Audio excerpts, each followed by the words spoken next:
esto. Ah, sí, es que eso está muy bajito. Buenos días. Buen día, doctor. Ah, bueno. Pues entonces vamos a dar inicio a la otra parte que tenemos pendiente de lo de embriología del día de hoy. Pero antes de comenzar, yo sí quisiera que me hicieran como un resumencito a ver ustedes si recuerdan como de qué hablamos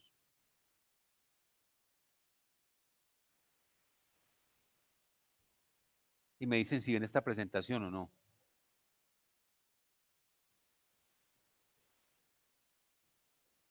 ¿Sí la ven? Aquí sí. Un resumencito a ver de qué vamos.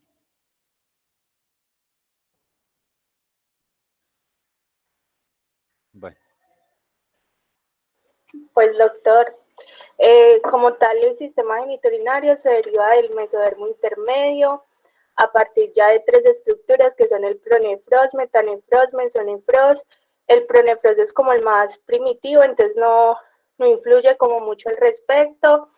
El metanefros tiene que ver ya como con el sistema excretor, mientras que el mesonefros más con el sistema colector. Del metanefros deriva el blastema metanéfrico y del mesonefros deriva la yema ureteral, y pues ya de la yema ureteral se pueden formar varias estructuras como el uréter, la pelvis renal, los cálices mayores, los menores y los túbulos colectores y también las pirámides renales. Mm, ya como tal, eh, pues puede haber, pero ahí me perdí. no, pero ¿Dónde iba? va muy bien el resumen, señorita. Ah, ya, estaba la llama ureteral, que se formaban esas estructuras. Ya, que del blastema metanéfrico se podían formar las vesículas metanéfricas. De las vesículas ya como tal metanéfricas se podía formar la capariosa metanéfrica, la cápsula de Bowman, el sistema ya tubular, que hablamos del túbulo contorneado proximal, el asa de Henle, que tiene tres ramas, la rama descendente, la horquilla y la rama ascendente, y del túbulo contorneado distal, y ya venimos con un túbulo colector. Eso fue más que todo. No, muy bien, señorita. Muchas gracias, señor. Creo que estamos como sintonizados. Me parece que está muy bien. Yo voy a repasarles acá muy rápidamente lo que les mostré la otra vez y obviamente pues para seguir en la otra parte que sería hablar de la vejiga y de la uretra. Bueno, esto es lo que habíamos hablado siempre. Usted nos dijo ahorita del pronefros y hablamos de que hay otra estructura que es el mesonefros que forma el conducto de Wolff, los conductos genitales masculinos y el conducto paramesonéfrico de Müller para los conductos genitales femeninos. Y de acá, de este pronefros, se va a derivar, entonces del pronefros que se deriva el conducto de Wolff y se deriva a su vez la yema ureteral. Y la yema ureteral, usted ya nos dijo que formaba todo el sistema colector del riñón, es de origen del mesonefros. Todo esto es del mesonefros. ¿Listo? Entonces, la yema ureteral es de origen mesonéfrico para que quede claro. Y el riñón propiamente definitivo viene del metanefros, que ya lo hemos dicho. Tenemos otra parte que le vamos a hablar hoy, que es el seno urogenital primitivo. Recuerden que el seno urogenital primitivo es importante porque es una estructura que guarda una relación entre la formación del aparato digestivo en su porción terminal y el aparato urinario. Y se convierte en un sitio, como acabamos de decir, que es común, pero que se hace necesario separar tanto la parte urogenital de la parte de la porción final del recto. Y por tal razón, ustedes recordarán que ahí aparecen los famosos tabiques. Recuerden cuando hablamos de la formación del sistema digestivo, hablamos del tabique tracoesofágico y aquí hablamos del tabique rectal, que luego lo vamos a discutir. Aquí está entonces, ustedes, este es obviamente toda esta parte que tenemos acá, es ectodermo. Aquí se va a formar esta evaginación. Ustedes lo recordarán para formar esto que va a ser el tubo neural. Aquí tenemos el mesodermo paraxil, el mesodermo intermedio y el mesodermo lateral. Y ahí están. Mesodermo intermedio, y acá es donde se va a derivar, obviamente, el sistema renal. Dijimos que aquí están, estas son las aortas dorsales, salen prolongaciones para acá, para esta parte, para formar lo que son los glomérulos internos y los glomérulos externos. Bueno, listo. Aquí está el dermoectodermo.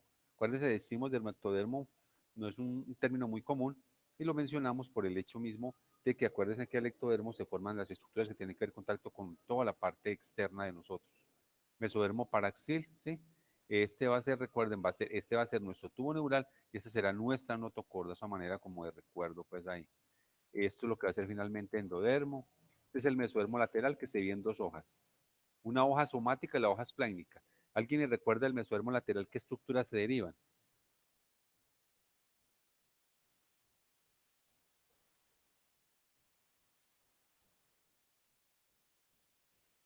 Recuerde que estas dos hojas somáticas y la hoja esplánica contribuyen a formar lo que va a ser la parte del peritoneo, ¿sí? La hoja somática o parietal y la hoja esplánica o visceral para formar el peritoneo. Eso se forman de acá del mesodermo lateral. Bueno, aquí tenemos entonces para que nos ubiquemos. Este es el pronefros, que ya lo dijimos que es mucho más primitivo. Después vamos a tener esta parte que va a ser el mesonefros y finalmente esta que va a corresponder, esto que está por acá, mire que se deriva sobre todo el conducto mesón, bueno, se deriva de esta parte de acá, se va a derivar del conducto mesonéfrico. Esto es lo que viene hacia acá, termina acá, y por aquí va a estar nuestra yema ureteral, y este será el blastema metanéfrico. Y lo otro es toda la parte, todo lo que es el sistema digestivo, y aquí tenemos una estructura acá que la vamos a ver luego, que por aquí va a estar lo que va a corresponder a lo del tabiculo retal, que luego lo vamos a ver. Metanefros, entonces metanefros, ¿sí? Esto es todo, conducto mesonéfrico, toda esta parte. Conducto mesonéfrico, acá bien. Entonces de aquí yema ureteral para formar lo que ya dijimos, los cálices, las pelvis y lo demás. Acá va a estar nuestro tabiculo rectal en esta parte para separar esta parte anterior que va a ser el seno urogenital, que lo vamos a ver luego, de esta parte posterior que va a corresponder a lo que va a ser el intestino posterior. Bueno, aquí lo mismo. Conducto mesonéfrico de Wolf para el caso de la forma. Cuando hablamos mesonéfrico de Wolf hablamos de conductos genitales masculinos. Bueno, entonces aquí está muy clarito, pronéforos que van a ser vestigios, luego aquí está el mesonéforos y de aquí se va a derivar el conducto mesonéfrico, por acá va a estar, por aquí va a estar esto que se ve acá, va a ser nuestro yema lateral, esto va a ser el metanéforos o el blastema metanéfrico. Bueno, aquí la misma historia, yo creo que no necesitamos como dedicarnos mucho. Aquí hablamos entonces de toda esta parte. Recuerden ustedes que nosotros tenemos que establecer un contacto importante. El conducto mesonéfrico de Wolff, vamos a verlo ahorita, con las estructuras derivadas del blastema metanéfrico. ¿Qué se deriva el blastema metanéfrico? A ver. Y ya la niña nos dijo, pero alguien diferente que nos Todo el dijo. sistema excretor, doctor. Todo el sistema excretor del riñón, ¿es correcto? Bueno, aquí vamos a ver entonces, recuerde que iniciamos inicialmente por las famosas vesículas renales, aquí va creciendo poco a poco. Esta parte que proviene del metanefros, arranca básicamente con lo que van a ser las vesículas renales, digamos, o vesículas metanéfricas, caperuza metanéfrica, que luego ahorita las vamos a ver. Para aquí. Lo mismo. Aquí está nuestro blastema metanéfrico, hasta nuestro conducto mesonéfrico de Wolff, y aquí está la yema ureteral. Y aquí va a estar la parte del intestino, esta es la parte del seno urogenital, y por acá está nuestra cloaca, para separar esta parte acá de nuestro intestino, para separarlo de la porción. Recuerden que esto va a ser seno urogenital, toda esta parte que estoy mostrando acá. Y esto va a ser la parte posterior del intestino, ¿ya? Y aquí entonces, aquí se va a meter nuestra tabiculo rectal para separar. Bueno, aquí ya les había visto esto. Estas son las vesículas renales. Lo que se ve acá de este color, esto es del metanéfros, vesículas renales, la caperuza. Y mire que esta estructura que vemos acá tubular, esta estructura tubular, paulatinamente va estableciendo contacto. Aquí tenemos todo esto nuestro, que va a ser la parte de nuestro sistema tubular. Y finalmente, esta estructura que tenemos acá, esta, va a formar todo, en esta disposición va a formar lo que van a ser el sistema tubular, o sea, el sistema tubular del riñón, que es proximal, asa de Henle, distal, eso es el del sistema excretor.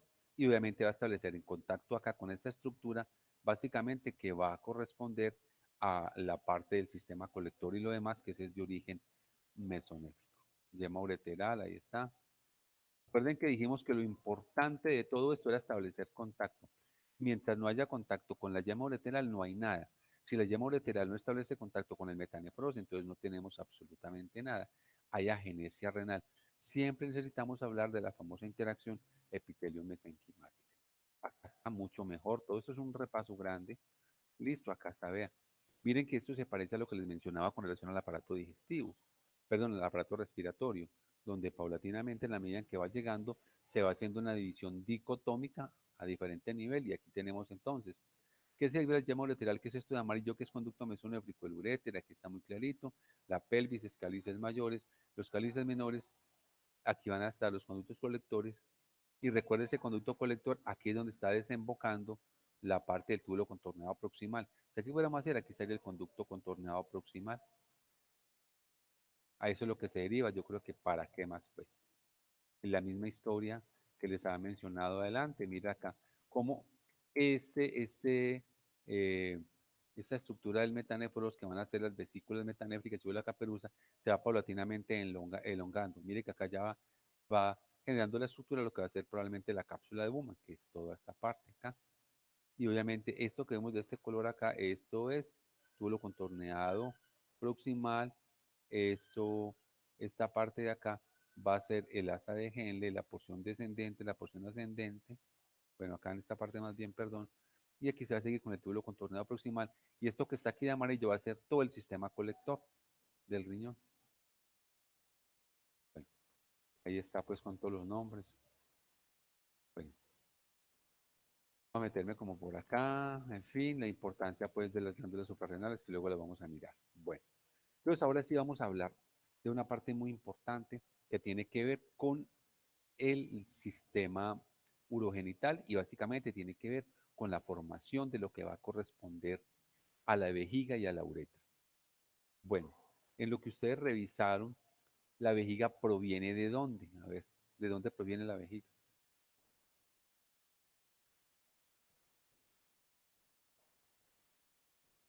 De la cloaca, doctor. No, de la cloaca no proviene la vejiga.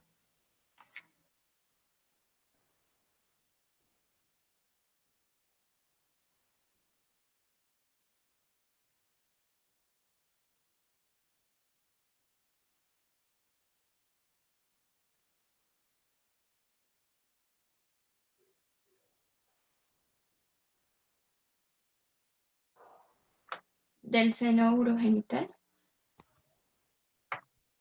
Bueno, entonces, ¿de dónde proviene la vejiga? Cuéntenme, a ver. Del mesodermo intermedio. No. Del seno urogenital, doctor. Ah, la vejiga proviene de lo que va a ser el seno urogenital. Eso es correcto. Entonces, si ustedes me recuerdan, ¿cuáles son las porciones del seno urogenital? Se puede distinguir en su parte superior y pues que es la Ujú. más voluminosa, la vejiga, ¿cierto? Bueno, les voy a mostrar acá entonces. Todo esto es lo que va a ser el seno urogenital. Esta parte de acá, del seno urogenital, que es el que tenemos acá nosotros, entonces acá tenemos, esta estructura se va a denominar el alantoides. Esto es el alantoides. Recuerden que el alantoides sencillamente va a terminar saliendo por acá en el feto, en lo que va a ser el ombligo. Esto que estoy señalando acá, no sé si lo ven, esto se llama alantoides. Después del alantoides sigue esta parte que va a ser la parte que corresponde a la vejiga. Esto es vejiga. O sea, la vejiga se continúa con el alantoides.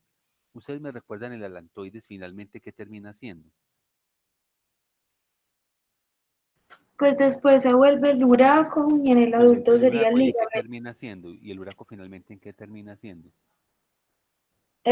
umbilical medio. Exactamente, el ligamento umbilical medio es esta parte que tenemos acá nosotros y esto es vejiga. Entonces tenemos el seno urogenital primitivo se distingue en tres porciones. Una parte superior y más voluminosa que es esta, que va a corresponder a la vejiga. Listo. Esa vejiga se continúa entonces, como ya lo hemos dicho, con la parte del alantoides, pero posteriormente esta alantoides se va a obliterar y cuando se oblitera, entonces se forma un cordón fibroso que se denomina el uraco. En el adulto se denomina también ligamento umbilical medio. La segunda porción, que es una porción un poquitico ya más estrecha de acá, ¿cómo se llama? Es la porción pelviana del seno urogenital. ¿Qué origina la porción pelviana del seno urogenital en el varón? La Esta próstata. va a originar lo que va a ser la próstata y va a originar que también y la porción membranosa de la uretra. Es lo que se deriva de la porción pélvica del seno urogenital. Entonces, se deriva la próstata y se deriva la porción membranosa de la uretra. Y finalmente viene el seno urogenital primitivo, y ese seno urogenital primitivo también se denomina la porción fálica, el seno urogenital, que es bastante aplanado, en fin, y allí es donde termina. Entonces, ¿qué tiene que ocurrir acá? Tenemos que generar un mecanismo que permita separar esta parte intestinal de la parte urogenital. ¿Listo? Y entonces, ¿eso cómo lo logramos? ¿Cómo hacemos eso? ¿Cómo logramos nosotros esa parte? ¿Cómo se logra eso? ¿A través de qué estructura?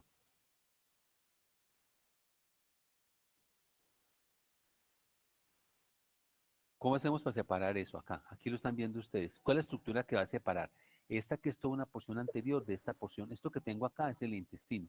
¿Cómo se separa esto de esto? ¿Qué tiene que aparecer? Un tabique, doctor. Un tabique, ¿cómo se denomina? Tabique recto. Tabique Exacto. ¿Ese tabículo rectal de qué origen es? mesodérmico. Mesenquimal. Es de origen mesenquimatoso, el tabículo rectal.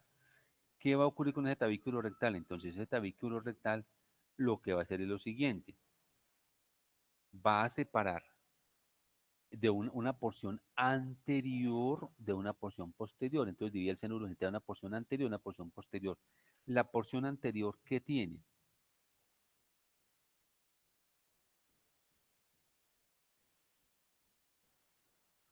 ¿Qué tiene la porción anterior? ¿A qué da origen?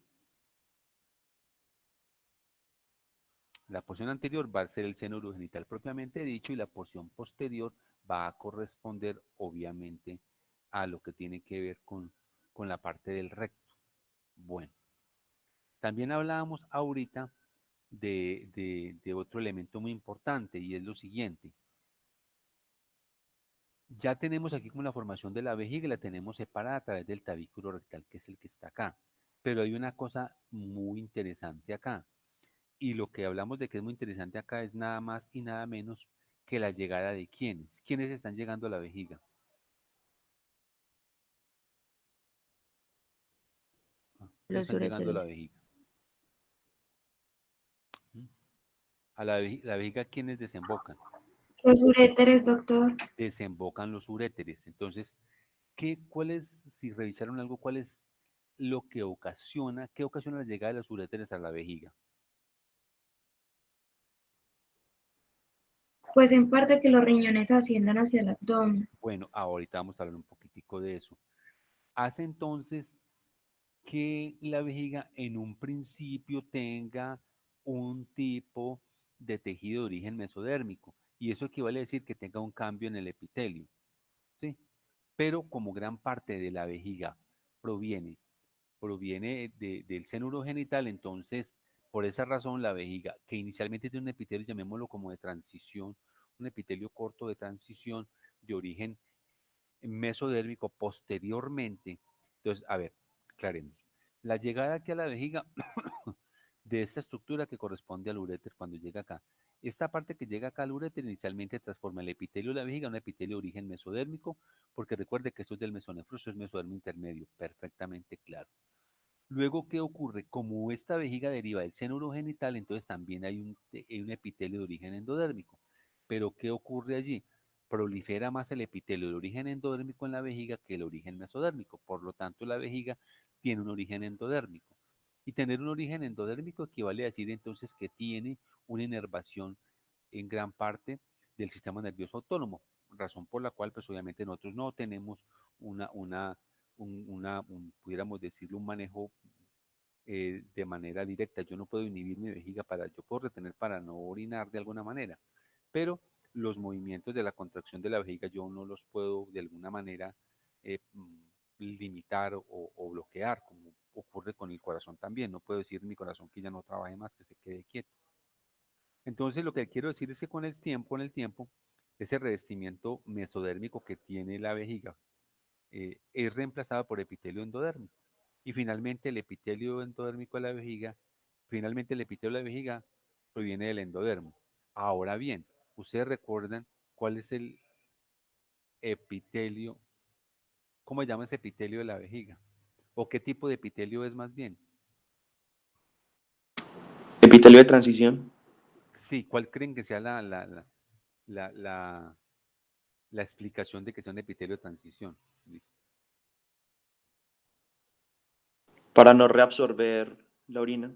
Uno y lo otro, ¿cuál es la posibilidad? Es un epitelio de transición, un epitelio que permite una cierta elasticidad del tejido, porque obviamente la vejiga, en la medida, cuando vean la parte de la misión, la vejiga en la medida en que se va llenando de orina, se va distendiendo y se envía información, obviamente, para que usted sienta el deseo de orinar. Por esa razón no tiene otro tipo de epitelio, y usted lo dijo claramente, como es diferente el epitelio que yo tengo en el tracto respiratorio superior al epitelio que tengo acá. Este no es un epitelio de absorción. Básicamente es un epitelio que permite almacenar y tener allí la orina en su interior en la vejiga. Ahí no hay ningún fenómeno de absorción, no hay absolutamente nada de esas cosas. Y por esa razón, entonces, hablamos que es de origen endodérmico, y recuerden que hablamos de que este es un epitelio que le hemos denominado epitelio de transición. Entonces, aquí para que veamos, muy sencillo, ahí se van a ver como las tres porciones del seno urogenital. ¿Listo? La porción pélvica del seno urogenital y la porción fálica, ya que está aquí la porción superior. Entonces, aquí tenemos. Recuerden que la cloaca que corresponde.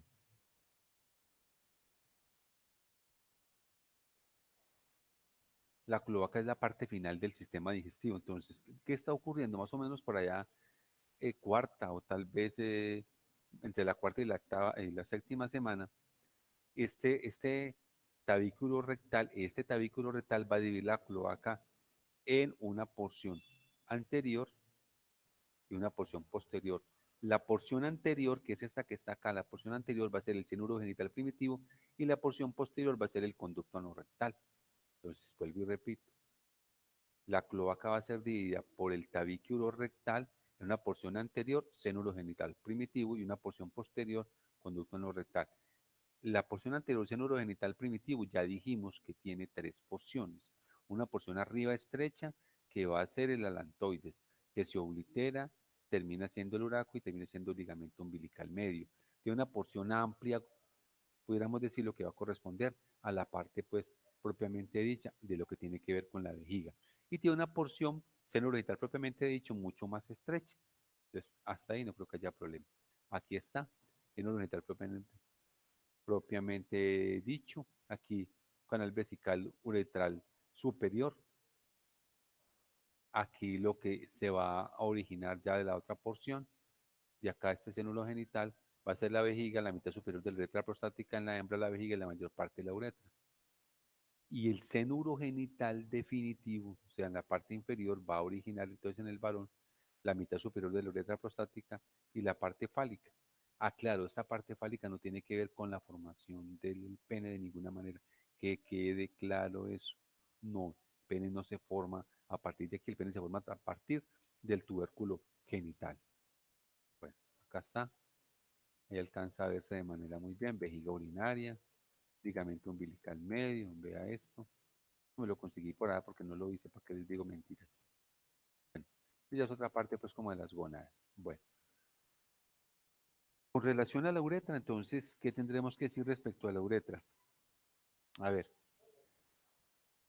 ¿qué tipo de epitelio será el de la uretra?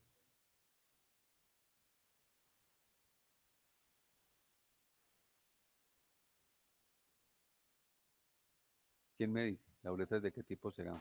También transicional. Bueno, la epitelio uretra, tanto masculina como femenina, es de origen endodérmico. El epitelio, pero obviamente recuerden que el tejido conectivo y muscular que rodea la uretra proviene del mesodermo esplácnico, que la rodea. Recuerden que la uretra, entonces, finalmente los brotes de la uretra se va a formar lo que va a ser la parte de la próstata. Y en la mujer se van a formar las glándulas uretrales y parauretrales. Bueno, entonces cambiemos un poco. Ya con esa parte. Hablemos un poquitico de la situación del riñón.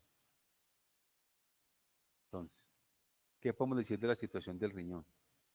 A ver si lo vamos colocando por acá.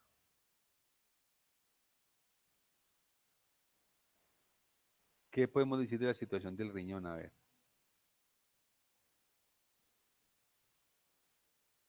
¿Quién me dice entonces el riñón inicialmente dónde está? Veámoslo por En acá. la región pélvica, doctor. Situación del riñón. Listo. Entonces, primera parte es que ese riñón está localizado en la región pélvica.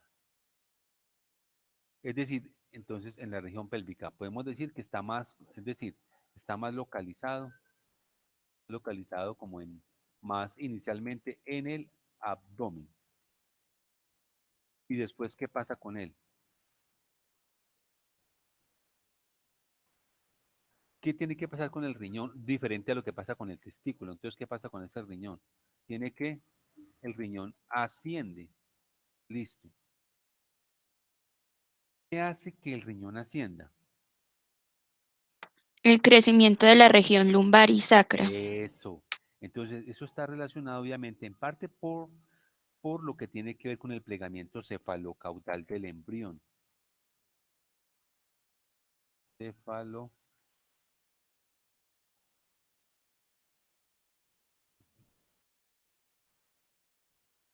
del embrión. ¿Y qué más fue lo que usted me dijo? El crecimiento de la región lumbar y sacra. Exactamente, eso me parece que es como que revisó algo ahí. Listo. De suerte que entonces, aparte de eso, pues también tiene que ver localización, con la misma localización que se relaciona básicamente con el fenómeno de la irrigación. Entonces, a este nivel, cuando está de nivel, la irrigación del riñón está a cargo de quién?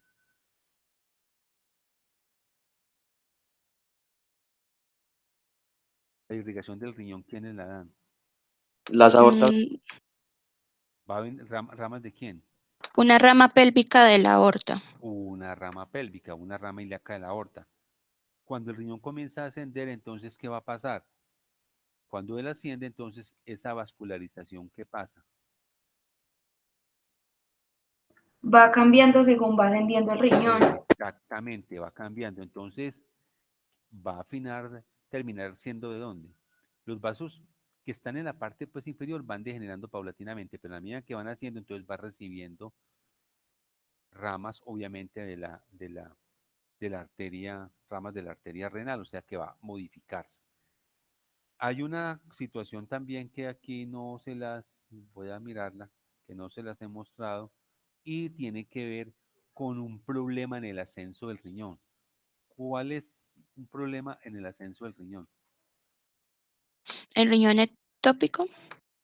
Mm, No, hay más algo relacionado con eso. No tanto, bueno, puede ser el riñón ectópico, sí, pero quizás el problema más serio en el ascenso del riñón se relaciona básicamente con ¿qué? Con el riñón en herradura. El riñón en herradura. El riñón en herradura básicamente ¿en qué consiste? Que durante el ascenso de los riñones, sencillamente al pasar por la bifurcación de las arterias umbilicales, suele ocurrir que uno de los riñones no asciende, sino que permanece en la pelvis y obviamente eso ocasiona en principio un riñón pélvico cuando los dos ascienden. Pero también puede ocurrir que los riñones estén demasiado cerca y esa cercanía de los riñones ocasiona que se dé el riñón en herradura. Entonces tenemos dos problemas.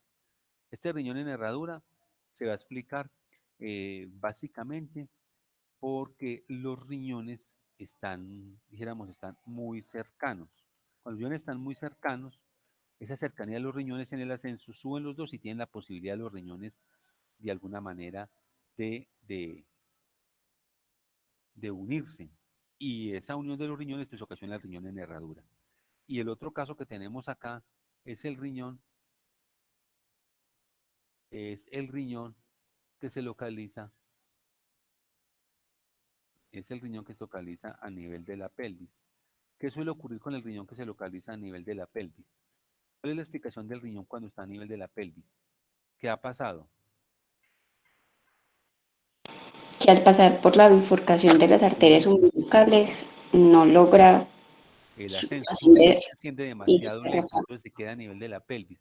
Y por lo tanto, obviamente, es, podríamos decirlo, un retraso en el ascenso del riñón. Entonces, obviamente, aquí va a cambiar. Entonces, se modifica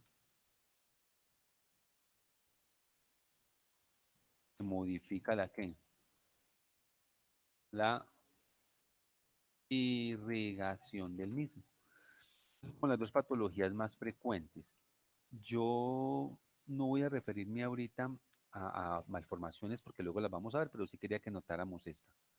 Finalmente hay una parte importante y es lo siguiente. ¿Cómo estamos con la función del riñón? Ahí creo que ya habíamos dicho algo. ¿Cómo está la función del riñón? ¿Cuándo tenemos funcionamiento de nuestro riñón? En la semana. Alrededor de la 12 semana, de la semana Más o 12. menos alrededor de la semana 12 se inicia como la formación del riñón. Pero hay una cosa muy importante. ¿Ese riñón cumple las funciones como tal del riñón, sí o no? Porque nos pasa con la No, placenta. doctor. No cumple con las funciones básicas de... Entonces, ¿qué hace ese riñón? No cumple con esas funciones. Entonces uno pudiera decir, entonces todo el desecho que recibe el feto, ¿eso cómo lo manejan? ¿Cómo es todo eso? Es eliminada por la placenta.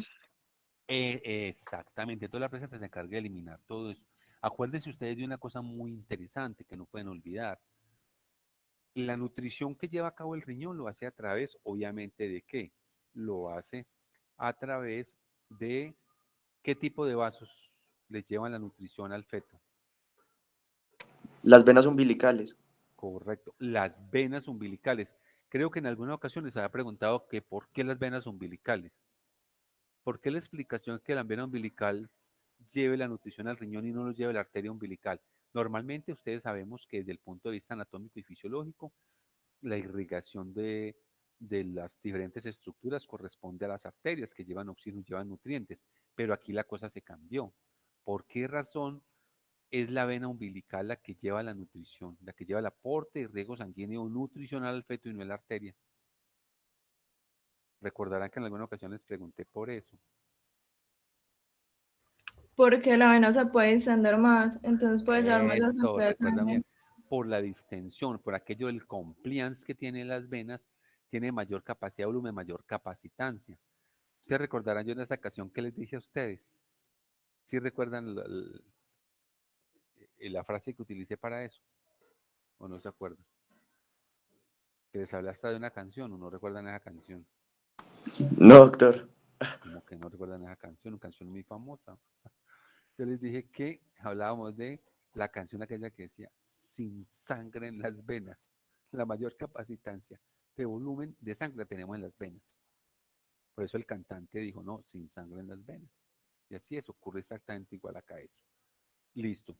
Entonces el feto recibe todo lo, acuerden ustedes que los nutrientes llegan por la vena umbilical, hacen todo un recorrido, pasan por allá por el hígado, llegan a la aurícula derecha, y de la aurícula derecha acuérdese que pasan a la aurícula izquierda, por la aurícula izquierda hacen todo el recorrido hasta llegar a los vasos.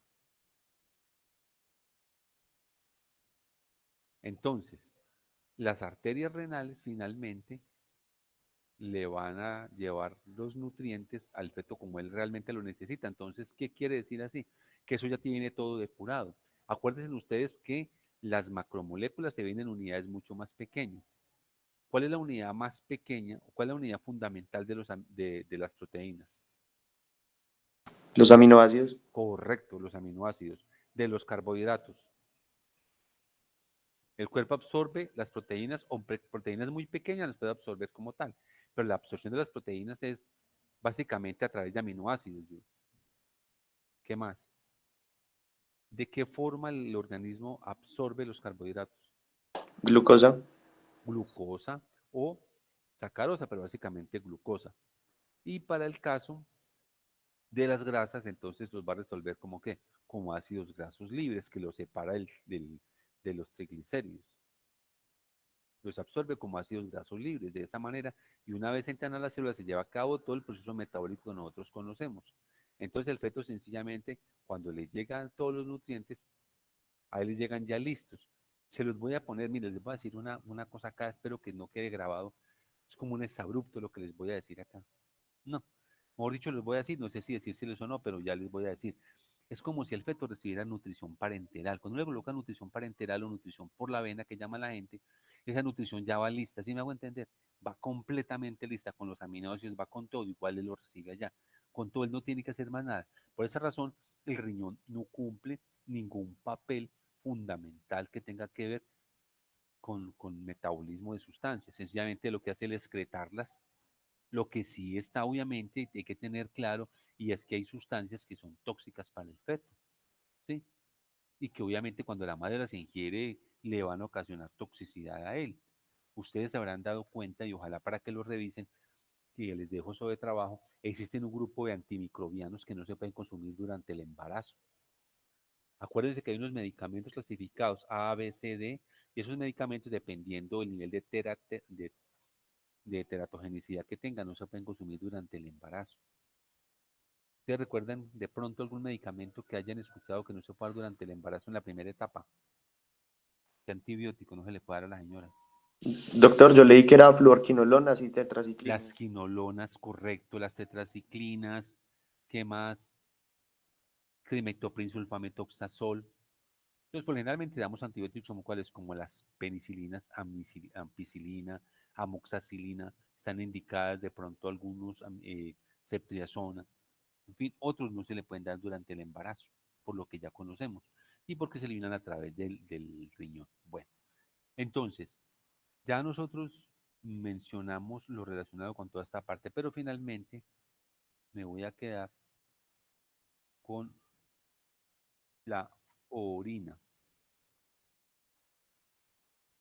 La orina del feto, hay varias características. ¿Qué características tendrá la orina del feto?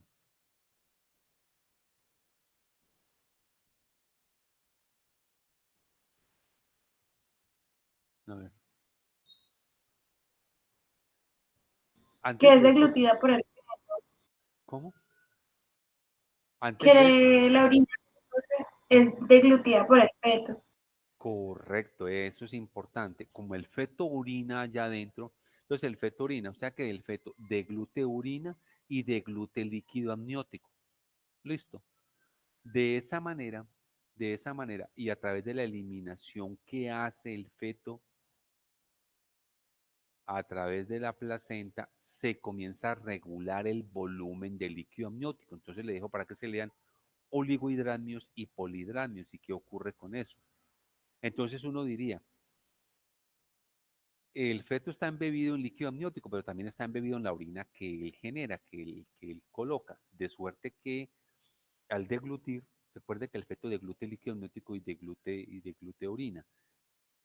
Estamos diciendo que el feto tiene en sus pulmones gran cantidad de líquido amniótico. Recordarán ustedes que ese líquido amniótico que está presente en el feto, ese líquido allí contribuye al desarrollo del pulmón. De otro lado, esa orina que llega allí, como tiene circulación a través de la placenta, que es la que actúa básicamente como el sistema excretor del riñón. Eso es básicamente lo que haría la placenta. Los productos de desecho, que son muy pocos, se eliminan a través de allí, pero lo más importante es lo siguiente. Van a ver ustedes que existen una serie de alteraciones genéticas y alteraciones enzimáticas que liberan productos metabólicos. Los productos metabólicos pueden ser eliminados a través de la orina. ¿Qué quiero decir con ello? Que yo puedo evaluar la orina de un feto y a través de lo que encuentre en la orina puedo darme cuenta si hay algún tipo de alteraciones relacionadas con deficiencias enzimáticas porque producen algunos metabolitos producto de eso. Entonces también lo puedo evaluar a a través de la orina. Y ya la última parte que me parece que es fundamental que ustedes la deben de tener en cuenta es lo siguiente. Existe una circunstancia muy seria en las pacientes embarazadas y básicamente tiene que ver con los procesos infecciosos. ¿Por qué hablo de los procesos infecciosos? Porque una de las principales causas de aborto en semestres, en el tercer semestre del embarazo o, o ya por allá en el segundo semestre se relaciona con procesos infecciosos. Fácilmente las infecciones urinarias colonizan la uretra y pueden llegar al feto y hacer una corioamnionitis, es decir, se puede hacer una sepsis neonatal, que también se les dejo para que la revisen, producto de los procesos infecciosos. Entonces, muchas causas de esas se ven a procesos infecciosos. ¿Eso qué quiere decir?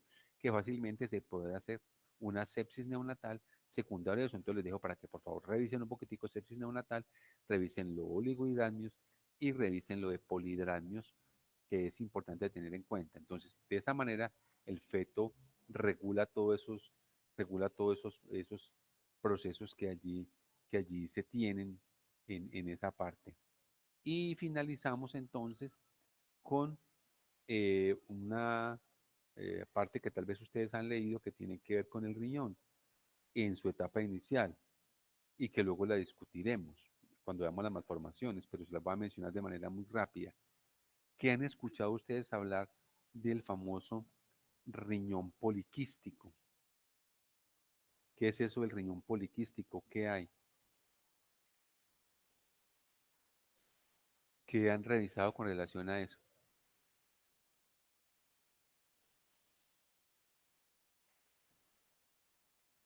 ¿Mm?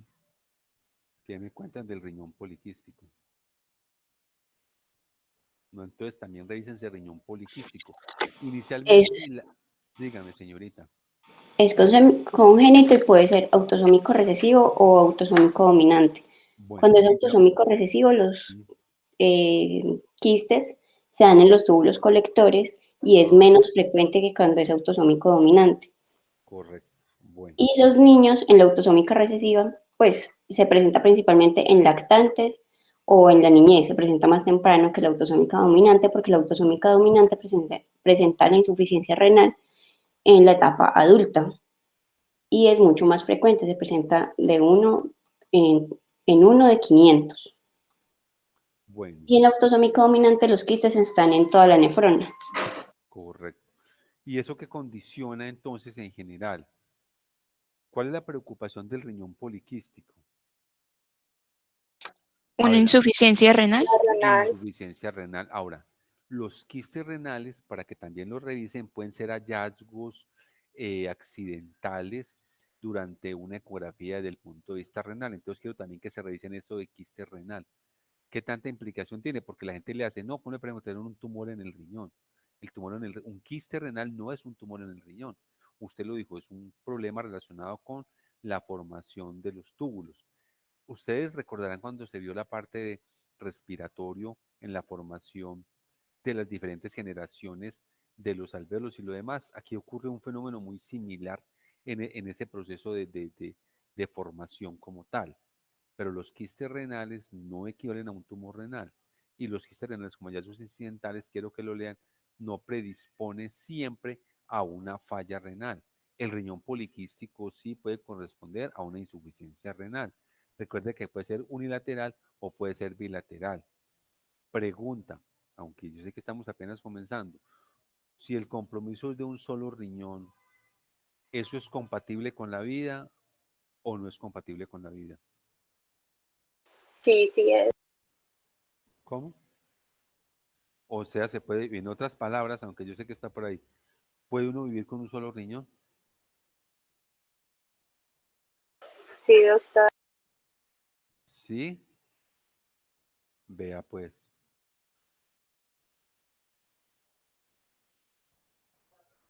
Evidentemente uno sí puede vivir con un solo riñón, efectivamente. Y hay muchas personas que las llamamos monorrenales, que tienen un solo riñón y cumplen su función de manera adecuada, pero cuando hay compromiso ya de los dos riñones, obviamente insuficiencia renal no es compatible con la vida. No es compatible con la vida porque ocasiona una serie de trastornos, obviamente, metabólicos importantes. A ver, pero yo sí quiero aclarar una cosa. Estamos hablando, ahora, no sé ustedes cómo entiendan esto, o qué. A ver, ¿qué es lo que quiero preguntarles o hacerles caer en cuenta? Si yo estoy diciendo que el riñón no ejerce ninguna función excretora y tengo un riñón poliquístico bilateral, y estoy diciendo que el riñón no tiene ninguna que ver con la parte excretora en un principio, entonces, ¿por qué va a ser incompatible con la vida? ¿Cómo es eso? No, no me queda claro.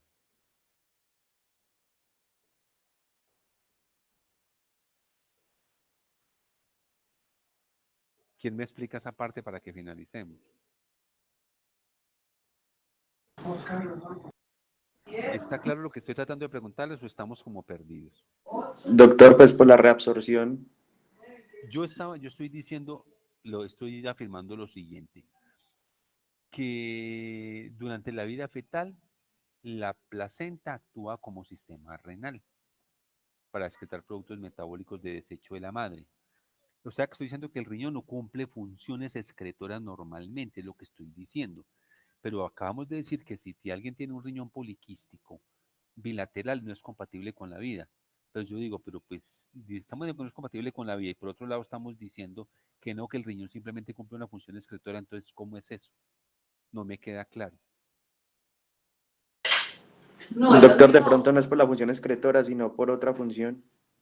¿Qué, qué, a ver, ¿cómo sería esa parte allí? Porque es como contradictorio, a mí me parece. Uno por un lado dice que no cumple función excretora, entonces dice, si no cumple función excretora, pues entonces, ¿qué? Y ahora decimos que tiene el riñón poliquístico bilateral y que puede ser falla renal y que no es compatible con la vida. Entonces es como, me parece, es como encontradas las observaciones.